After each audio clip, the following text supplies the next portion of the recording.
The Choice Is Yours by Black Sheep was released in 1991, and this is a classic hip-hop song. But there are actually two versions of it. There's the regular album version, and then the revisited version, which is essentially a remix. But it's actually a whole lot better than that. Today we're diving into this song, both versions actually, and seeing how a sample clearance issue was actually a good thing, leading to an even better version of this song. But before we dive in, there are two versions of this video. There's the one here on YouTube that you're about to watch, but the other, longer, extended, full edit is over on Patreon, and I can do things there that I can't do here on YouTube. So like, the thing that I'm gonna do at the very end of this video, it's just so much better on Patreon. So just so you know, patreon.com/diggingthegreats. Here we go. First, let's talk about Black Sheep. Black Sheep is made up of Drace and Mr. Long, hailing out of Queens, New York. They were part of the Native Tongues Collective, which includes other artists like De La Soul, the Jungle Brothers, Queen Latifah, The Tribe Called Quest, and many others. It's primarily Drace rapping and Mr. Long on production. Originally, Mr. Long saw it not as MC and DJ, but MC Hype Man and a third person who's going to be their DJ. But it ended up just being a duo, and on their debut album from 1991, A Wolf in Sheep's Clothing, that's what we see, MC and production. Mr. Long looked back on this album saying, "Making that album took almost no time. I did all the beats in our crib, Drace wrote the rhymes, and then we just went in and laid everything down." Creating the album may have been a quick process, but releasing it was something else entirely. There were two big problems. For one, there were sample clearance issues. This album has a lot of samples in it, as we're about to get into.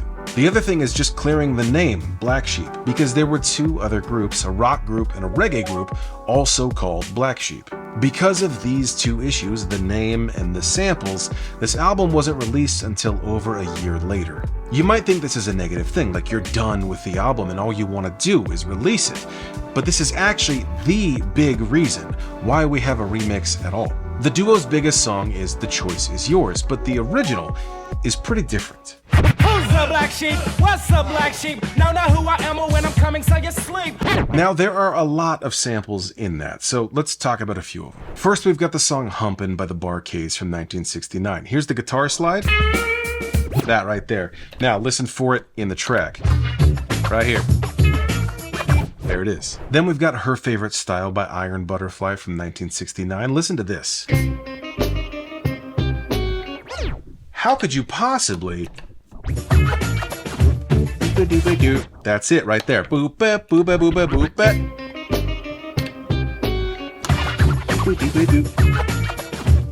Crazy. Then there's Big Sur Suite by Johnny Hammond from 1974. Now there's two elements in here. For one, there's the organ. That line right there. And then the other is this big, gorgeous upright bass ascending slide. Listen to this. Pick that tempo up and here we go. Ready? That's it. The reason I know it's upright bass is because it's so smooth. If it was electric bass, it would go up by half-step increments because of the frets. Here, let me show you. Something like this. Can you believe I bought this thing just to do that one slide in one video? And that bass is being played by none other than the legendary Ron Carter. Ron Carter is an incredible jazz bassist who is featured on so many different jazz recordings, but also the song Verses from the Abstract by A Tribe Called Quest on the Low End Theory. That album was released just 1 month before Black Sheep's album. And upright bass is one of the greatest, if not the single greatest instrument. It does something to your soul. This has been studied by scientists and primarily myself, and I just love it because I'm an upright bass player myself. The point is, the Native Tongues love a good upright bass sample. As do I. Now, this original album version of The Choice Is Yours is great. Drace is killing the verse. That beat is fantastic. We got that upright bass slide. Ron Carter killing it. But remember, this album release was postponed for over a year while they had to sort out sample clearance issues and clearing their own name. And for some people, myself included, when you finish a project, you have a bunch of momentum behind it, and then you hit a snag like this. It's disheartening, and then you lose all that momentum. But not Black Sheep. They leaned into this time, sharpening their skills and leveling up before the album was released. And it was a good thing too, because when they needed their second single, the label asked for The Choice Is Yours. But they decided to remix it and put that out instead.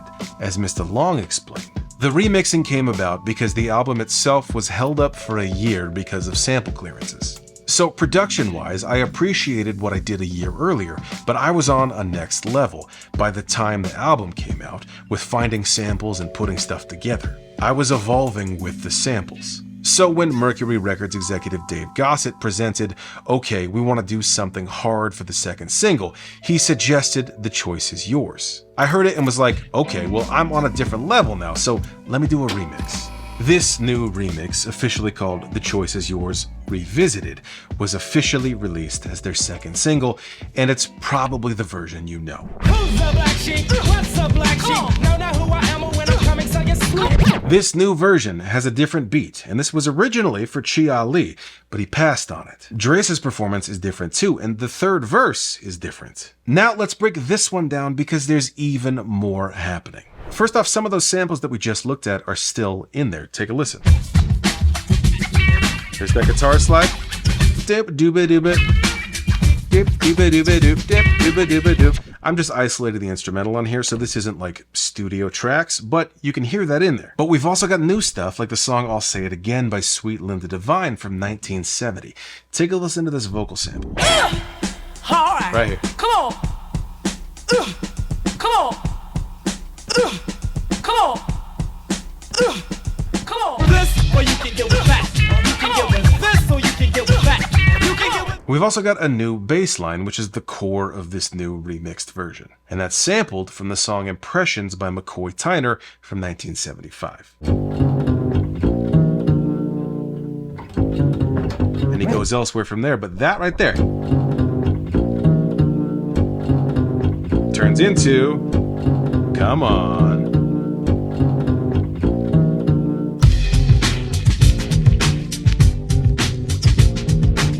Just take a wild guess at who that is playing bass. I'll give you a hint. He's a legendary jazz bassist.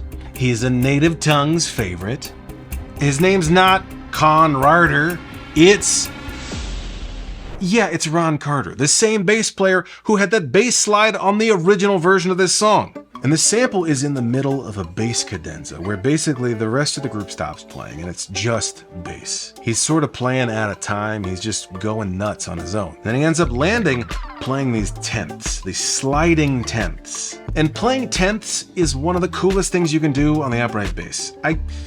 Well, let me just show you. Now, what's so cool about tenths is they're actually basically thirds, but the difference is there's an octave in between. So if you took the note G, beautiful, sounds great. Then you play a third above that, a major third, that's a B. If you play them both at the same time though, it's pretty muddy. Let's kick that up an octave though. Here's G, and here's B. Playing both at the same time, that's okay, it's a little better, but if we kick that G back down and we keep the B up, now instead of a third, we're separated by a tenth. Let's hear what that sounds like. All of a sudden we have this lush sounding chord. Then if we go to B flat and we play our D on top, which is our major third or major tenth, sounds gorgeous as well. These are so fun to play because it lays out perfectly on your whole hand like this. I'm also playing the lowest string and the highest string together. Then of course Ron Carter puts a slide in between both of these and then flourishes it with the third on top, going up a half step and then resolving back down like this.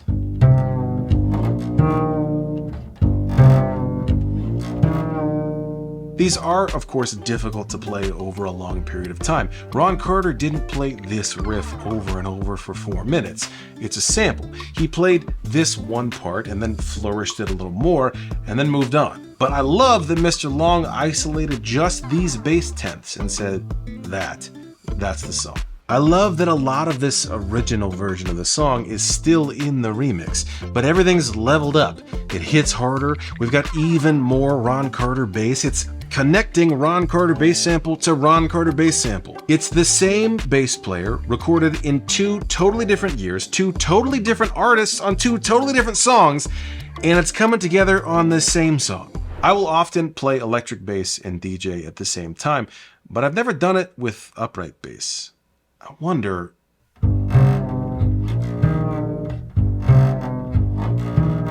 Engine number 9 on the New York Transit line. Black Sheep can play like the Sony Innovator. Never the traitor, party of flavor. And you can get a scoop later. You can get with this, or you can get with that. You can get with this, or you can get with that. You can get with this, or you can get with that. You can get with this, 'cause it's kind of fat.